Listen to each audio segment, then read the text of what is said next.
Good afternoon and happy Monday to all of your sunshiny faces. I will show you guys, we ended up planting our seeds because of course we are stuck inside right now. And everybody's cooped up in the house. So although we got all the stuff for our seeds to start the garden and everything like that, honestly, like a few weeks ago, we didn't end up getting them obviously done until now. And to be totally honest with you guys, I don't know if we would have started them if we weren't all locked in the house right now for you know, the next foreseeable few weeks, because I think my mom's going a little stir crazy. She also went for a walk today, so yeah, it's, you know, we can go for a walk, we can go do stuff in the backyard, we can go do stuff around outside. The only thing is that the weather has not been super insanely nice. Although this week, I think like midweek, maybe Wednesday or something like that, it's supposed to get up to 60s, but it's supposed to be like thunderstorming. And I think over the 3 day, like those 3 days, like maybe Tuesday, Wednesday, Thursday, but like whatever those, like the day before it's supposed to be 60 degrees and the day after it's supposed to be like thunderstorming, raining and stuff like that. So yeah guys, that stinks. Like honestly, I don't totally mind being stuck in the house for like, you know, a few days, even a week really. But the thing that really stinks is that like when the weather is not nice, that is just when it feels crummy. Like I don't like being stuck inside of the house. Like I don't like being outside when it's crummy weather either, but like, you know, I just like am a little bit happier and more perky and stuff like that. I feel like when I open up the curtains and there's sunlight coming in versus like it being all cloudy and stuff. And honestly, over the last like week or so, I'd say since like pretty much Friday too, it's been like either cold or else like you know, dark and like, you know, kind of raining or snowing. It was snowing today. It was like kind of dark and gloomy out. Like, I mean, just maybe sort of more overcast, but it's still like not like nice weather.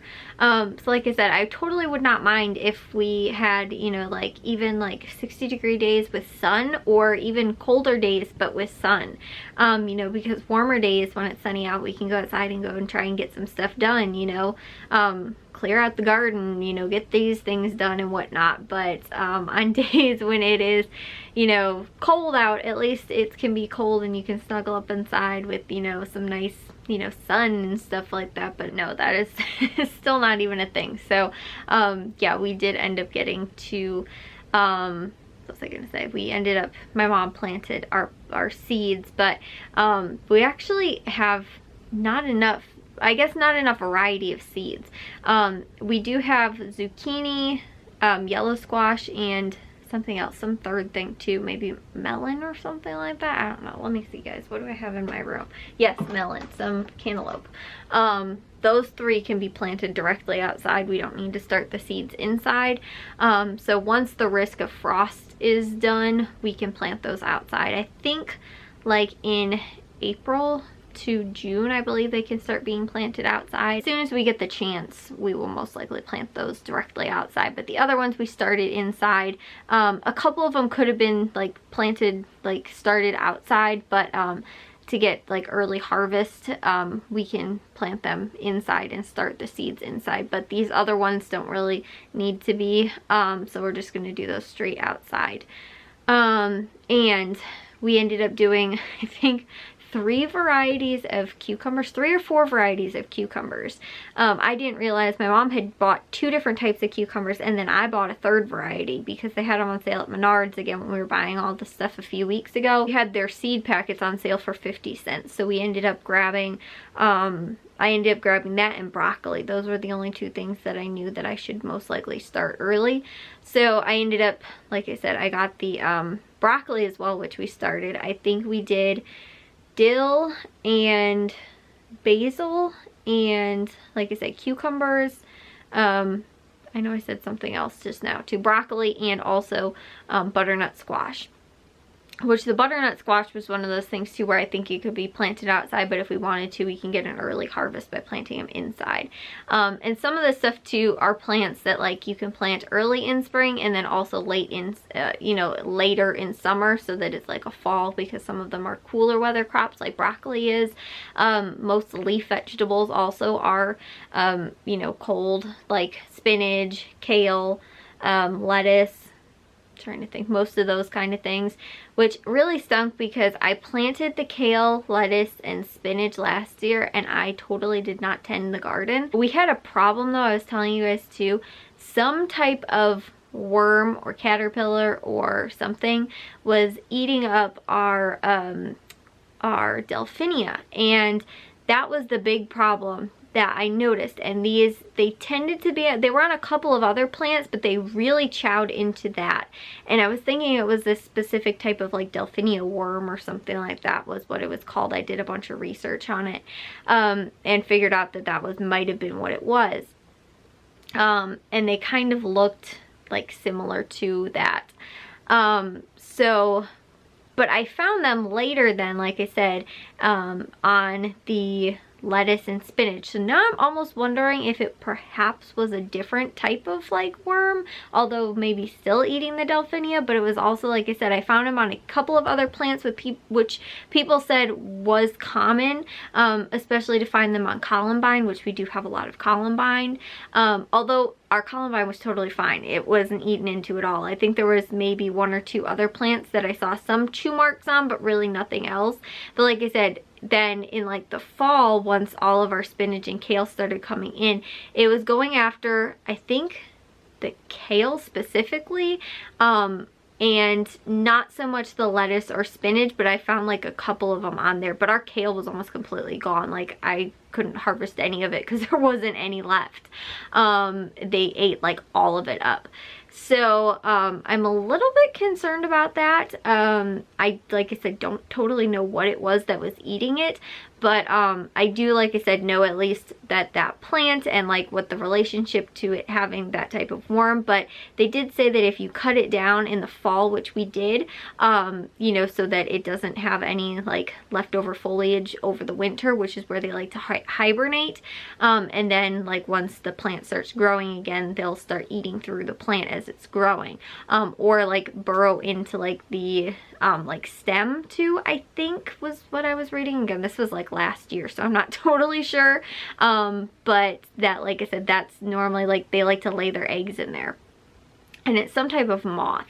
So anyways, yeah, so I think that we should hopefully, it should grow fine this year. If it's not, then I'm going to say it's probably not this type of worm, because I did pretty much everything that they suggested in a couple of different articles and like forums and posts and stuff like that people are saying to like help prevent that from happening. And so I did like as much as I could, which was chop it down, you know, so that when it grows back in the spring, they are not, you know, hibernating in there and stuff like that.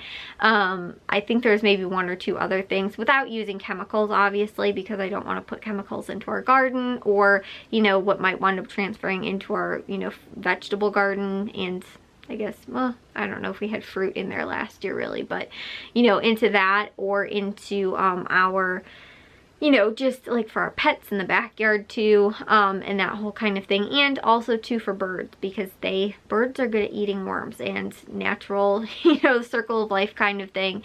So using chemicals, I don't want to affect, you know, bird population or anything like that. So we're trying to do everything as natural as possible to get rid of these things. And again, hopefully that won't happen this year, but they spread out a lot. And again, some of the stuff that they were eating were things that didn't seem like things that people were saying that they would eat. So I'm not sure. I don't know if we have a different type of like worm or caterpillar or whatever it is, but they were the exact same ones that I found on the kale as the ones that were on the delphinia. So and the ones that I found in our small, just our front, like the bed right next to the front of our house, but the one that was further out in front where we have our bushes and other plants too. But there's also, we have some columbine and other plants, although not the delphinia, but we do have some other ones that they were like nibbling on in the one bed, but then not in the other bed. But then somehow they ended up in the kale bed, or the, I guess, the vegetable garden bed, which is on the other side of the house. So I don't know, like I said, how, if they were from that type of, you know, if they were from the delphinia, how they got over there or anything. But Anyways, guys, if we can get some nice weather, some warm weather without rain, hopefully I could get outside at some point and get to some outdoor work, because, you know, we have lawn bags, and I believe our lawn service will still, or not lawn service, but our like brush service. Well, actually no, I guess our lawn bags aren't considered brush. They're considered like regular waste, I think. I don't know.